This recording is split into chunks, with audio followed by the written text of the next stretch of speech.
Hello everyone. The topic that we are going to cover in today's class is Iran before and after the Islamic Revolution. Iran lately has been in news quite a lot, but whenever we talk about Iran, we only talk about the Islamic Republic of Iran, which is the current government, current state in Iran. लेकिन Islamic Republic establish होने से पहले किस तरह की government थी Iran में, उसका हल्का सा जो रेफरेंस है हम आज की क्लास में लेंगे. तो शुरू करते हैं कहानी थोड़ी पीछे से. हमें पता है India was part of the British colonial empire. उससे पहले इंडिया में मुगल एम्पायर था. तो जिस टाइम इंडिया में मुगल एम्पायर था उस टाइम पे ईरान में एक डायनेस्टी रूल करती थी जिसका नाम था सफाविद डायनेस्टी. तो सफाविद डायनेस्टी से जो एम्पायर बना that is Safavid empire. Rather medieval age की जब हम बात करते हैं तो एशिया में there was emergence of three large Muslim states, that is the Ottoman Empire based in Turkey, the Safavid Empire based in Iran and the Mughal Empire based in India. इन तीनों states को collectively बोला जाता था the gunpowder empires. The gunpowder empires. Why gunpowder empires? Because these states largely relied on cannons to establish their control over vast areas. तो हालांकि Safavid empire it was sandwiched between the Mughal empire and the Ottoman empire, so it would clash occasionally with Mughal Empire also and with the Ottoman Empire also. However, by the early 18th century, the Safavid dynasty had started declining. So it was overthrown in 1722 initially and finally in 1736.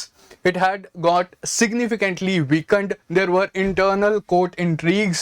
The rulers were weak. They were not able to maintain hold over this entire territory, and there were external invasions by Afghans also.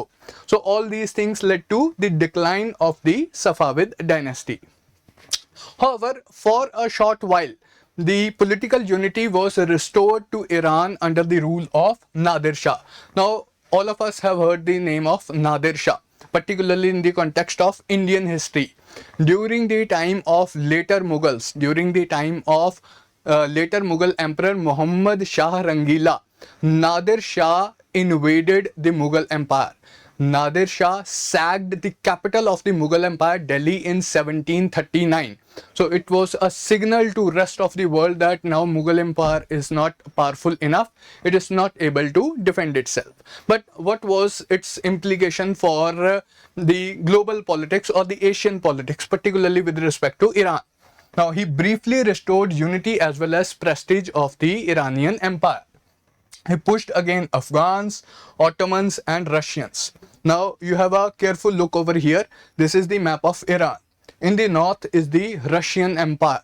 Here we have the Ottoman Empire, and here in Afghanistan, of course, we have got Afghans. So Afghans were also pushing against the Persian Empire. The Russians were also pushing against the Persian Empire, and the Ottomans also, they were pushing against the Russian Empire in the aftermath of the decline of the Safavid dynasty. But Nadir Shah pushed against Afghans, Ottomans as well as Russians. However, he had a very brief tenure, brief rule from 1736 to 1747.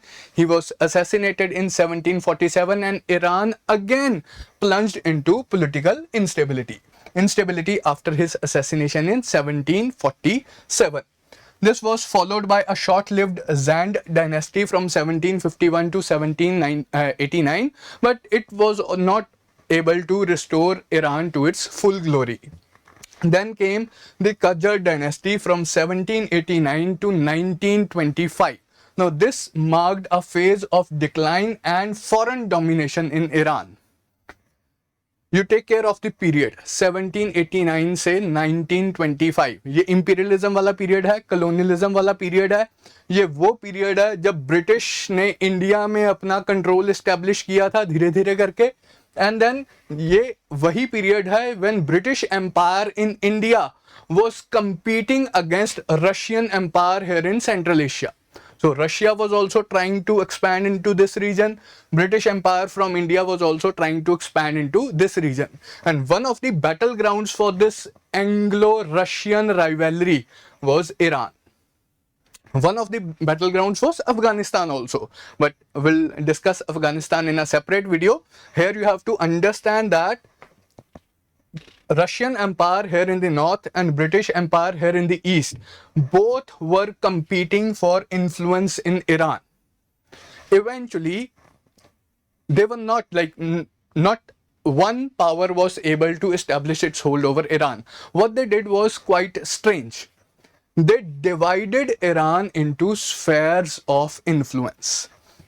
If you have a look at this map, this northern portion of Iran, this was the Russian sphere of influence. This southern portion of Iran, this was the British sphere of influence. And whatever portion of Iran remained in between, this was declared neutral, where both British and Russians, they could compete with each other for influence. So the result was that under Qajar dynasty, Iran was divided into spheres of influence. Russian sphere of influence in the north and the British sphere of influence in the south. Now, towards the very end of this period, 1900 to 1925, the 20th century period, there was an attempt at reforms. There was a constitutional revolution from 1905 to 1911. And mind it, you have to relate this event to other events taking place globally. Already there was a dress rehearsal Russian Revolution in 1905. Then in the adjoining Ottoman Empire, Turkish Revolution was also going on. There were Young Turk movement that was going on in the Ottoman Empire. India already was part of the British Empire, and Indians were demanding democratic reforms from the British colonial government. So inspired by the entire international environment at that point of time, there was a constitutional movement within Iran also. So there was a constitutional revolution roughly from the period 1905 to 1911. It led to establishment of a constitutional monarchy. Constitutional monarchy, we very well understand that monarchy will continue, but it will rule in accordance with the constitution. There will be a parliament, and that parliament would be known as Majlis. So this was a significant constitutional reform. However, the continued foreign influence undermined these reforms. In order for reforms to succeed, they must be given a fair trial. But the British influence, the Russian influence, it did not allow these reforms to succeed, because the colonial powers, they wanted the monarchy to retain influence so that they can get concessions from the monarchy.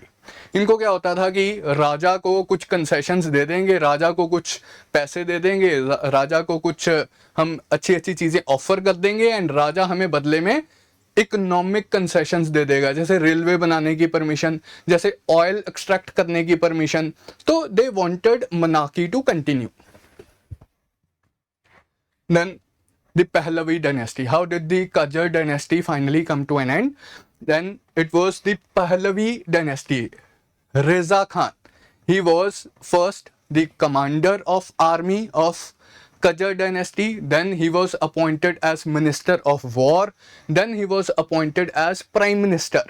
Slowly he consolidated his power within Iran, and then in 1925 he finally staged a coup and he captured entire power in Iran. So there were two rulers of this dynasty, Reza Khan Pahlavi 1925 to 1941, and his son Muhammad Reza Khan from 1941 to 1979. So we'll study about these two rulers separately. First of all, let us talk about Reza Shah Pahlavi, who ruled from 1925 to 1941. He established a centralized state after overthrowing the Qajar dynasty. He promoted secularism, industrialization, and Western style reforms. Again, the contemporary world environment is important. This was the period after the First World War. the period after the First World War, it was known for democratic reforms. It was known for modernization, westernization, the superiority, alleged superiority of the Western civilization. The other countries were also slowly modernizing. For example, already in 1923, there was a democratic revolution in Turkey, in the Ottoman Empire. Ottoman Empire had come to an end and a Republic of Turkey was established in its place. So in Iran also there were certain reforms that were introduced by Reza Shah Pahlavi. So he introduced secular ideals, he tried to introduce industrialization and Western style reforms. However, all these things were done with the foreign help. All these things were done with the foreign help. So there was way too much foreign influence within Iran, and this foreign influence was alienating the conservative religious clerics. Iran, historically, it has been a Shia dominated country. So Shia clerics, the Shia Muslim clerics, they have had an important say in the governance of Iran.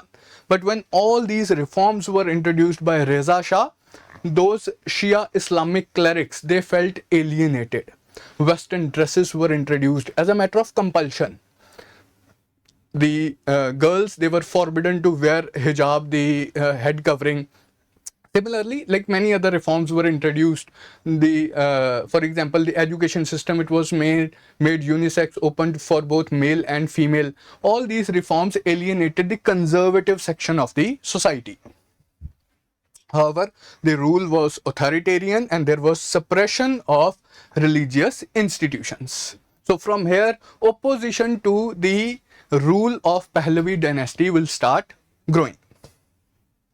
Then he was succeeded in 1941 by his son Muhammad Raza Khan.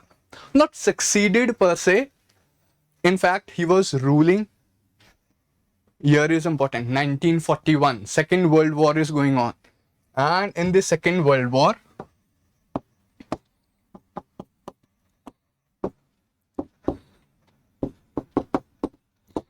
Britain and USSR, particularly after 1941, they are fighting against Germany.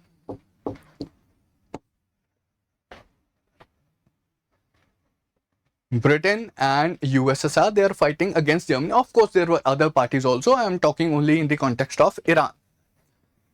Both of them wanted Shah of Iran, Reza Khan Pahlavi, to take a strong action against Germany within Iran.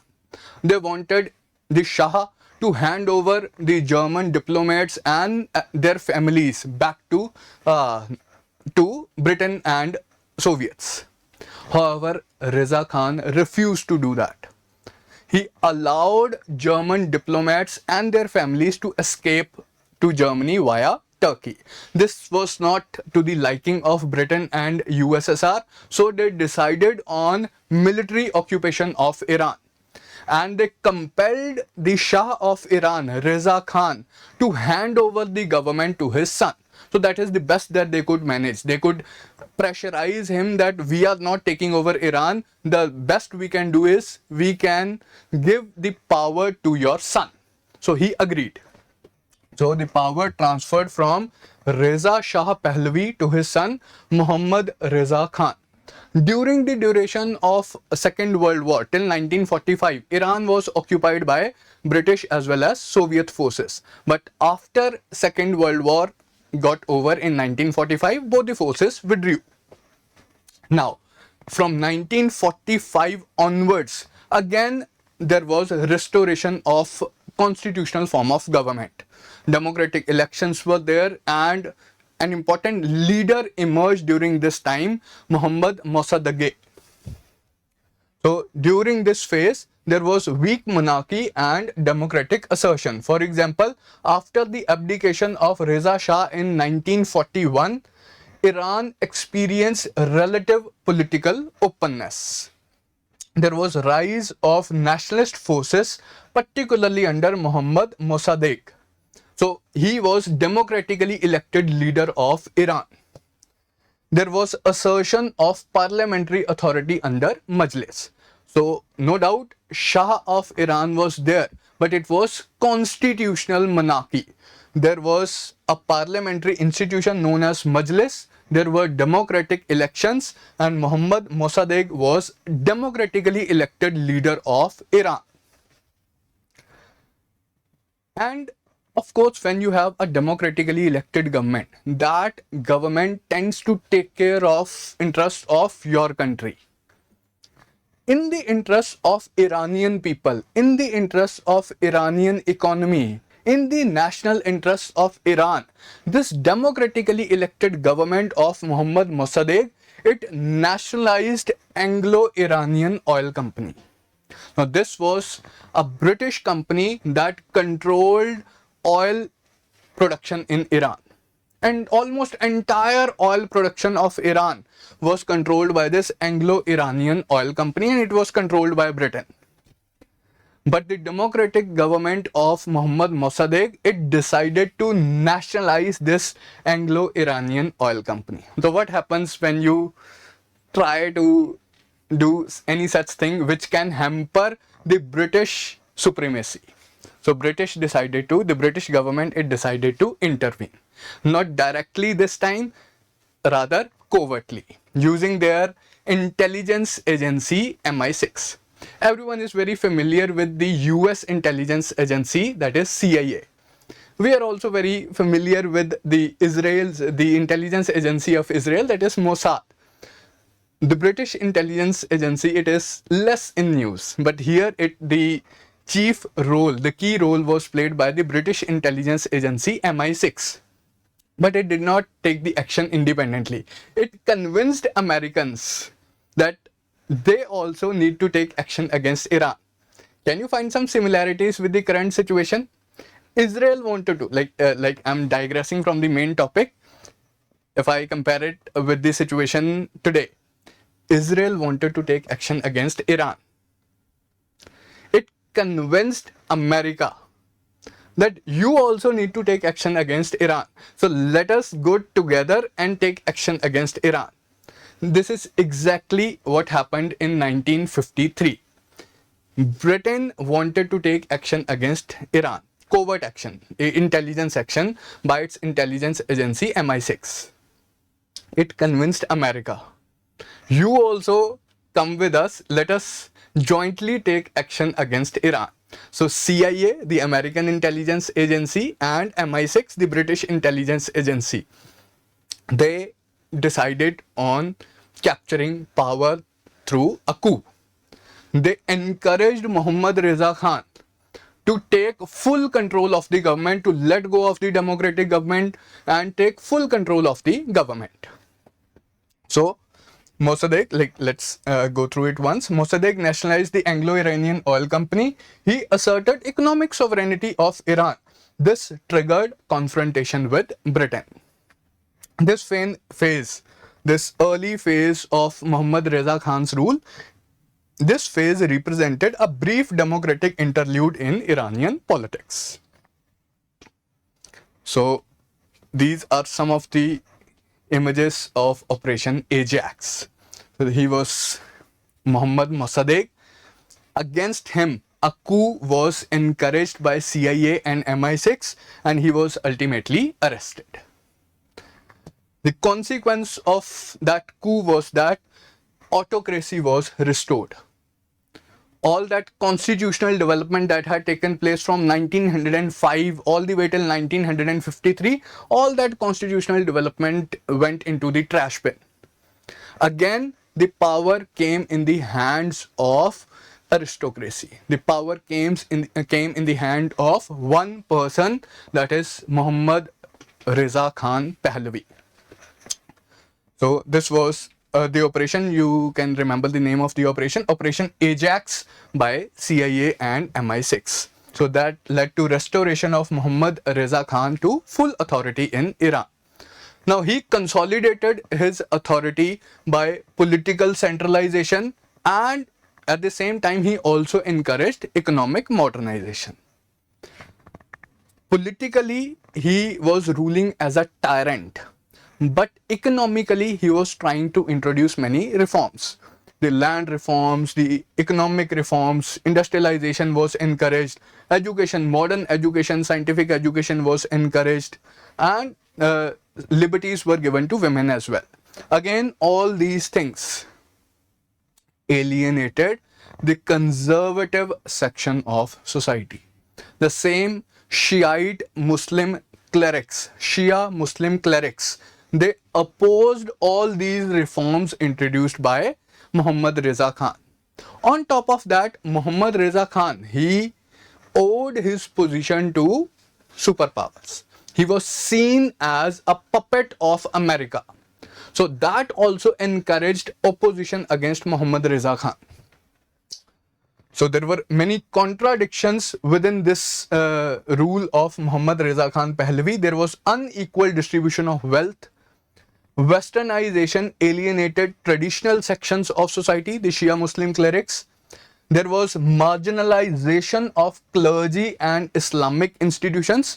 All those things were consciously ignored, and whenever there was opposition in the initial phases, the government will take strict military and police action against the Islamic institutions. So this led to marginalization of clergy as well as Islamic institutions, and like I said earlier, Shah was perceived as a Western puppet, a puppet of America. There was strong alignment with the United States as well as foreign policy was concerned. In fact, Iran was the strongest pillar of US policy in Asia, in West Asia. Can you imagine? Today, America and Iran, they are at loggerheads with each other ever since the Islamic Revolution of 1979. But prior to that, Iran was the strongest ally of America in West Asia. In fact, when the revolution took place, USA encouraged other countries to invade Iran so that the power of monarchy can be restored, but it was not successful. Which brings us to the final topic, that is the Islamic Revolution of 1979. We have already discussed how the rule of Muhammad Reza Khan Pahlavi had alienated the Shia Muslim clerics of Iran. Opposition was slowly building against Muhammad Reza Khan Pahlavi. Clerics were slowly coming together, and there was organized opposition to Muhammad Reza Khan Pahlavi. Finally, the Islamic revolution took place in 1979, and Muhammad Reza Khan Pahlavi was deposed. So what happened in this revolution? The revolution was led by Ayatollah Ruhollah Khomeini. Lately, Ayatollah Ali Khamenei had been in news. He was the second supreme leader of Iran. Who was the first supreme leader of Iran? It was Ayatollah Ruhollah Khomeini. He came to power. He led the Islamic Revolution of 1979, and he came to power in 1979 as the first supreme leader of Iran. It led to overthrow of monarchy and established Islamic Republic. Islamic. What is the current official name of Iran? Islamic Republic of Iran. So it came to existence in 1979. This Islamic Republic combined religious ideology, anti-imperialism as well as populist mobilization, the anger of people against the autocratic rule of Muhammad Reza Khan Pahlavi. Outcome was the end of Pahlavi rule and establishment of a theocratic system. Now, we often talk about democratic system. What is this theocratic system? Democracy, rule of the people. Theocracy, rule by the religious elite. So this form of government established in Iran, it gives political and administrative powers to the religious clerics, to religious clergy, Shia Muslim clergy in Iran. That is why the system is regarded as theocratic system. So what are the features of this Islamic Republic? Supreme leader is the highest authority. He is the head of the state. He is the highest political authority. He is the highest religious authority, and he holds authority above all other institutions, be it the president, be it the army, be it the judiciary. So at the head is the supreme leader, who is the highest authority within this system. There is a fusion of theocracy and republicanism. Like I said earlier, the theocratic leaders, the Shia Islamic clerics, they also have administrative role. So there is a fusion of theocracy and republicanism. And the clergy, the Shia Muslim clergy, it has an active role in governance. So that is the system of government that came into being in 1979. Like I said earlier, Ayatollah Ruhollah Khomeini was the first supreme leader of Iran. He died in 1989 after about 10 years. In 1989, he was succeeded by Ayatollah Ali Khamenei. So you are very much familiar with Ayatollah Ali Khamenei. So he was killed in the recent strikes by United States and Israel on Iran in 2026. So after he was killed, there was an interim leadership, and then finally the new supreme leader of Iran was elected, that is Mojtaba Khamenei, who is the son of Ayatollah Ali Khamenei. So first supreme leader 1979 to 1989, Ayatollah Ruhollah Khomeini. The second supreme leader 1989 to 2026, Ayatollah Ali Khamenei, and current supreme leader of Iran 2026 currently, Mojtaba Khamenei. So this is all as far as today's video is concerned. We tried to trace the background of the Iranian politics all the way from the decline of the Safavid dynasty to present. So in some of our subsequent videos, we'll also delve into the process of election of, or the process of selection of the supreme leader of Iran. So that's all as far as today's video is concerned. I hope you would have enjoyed.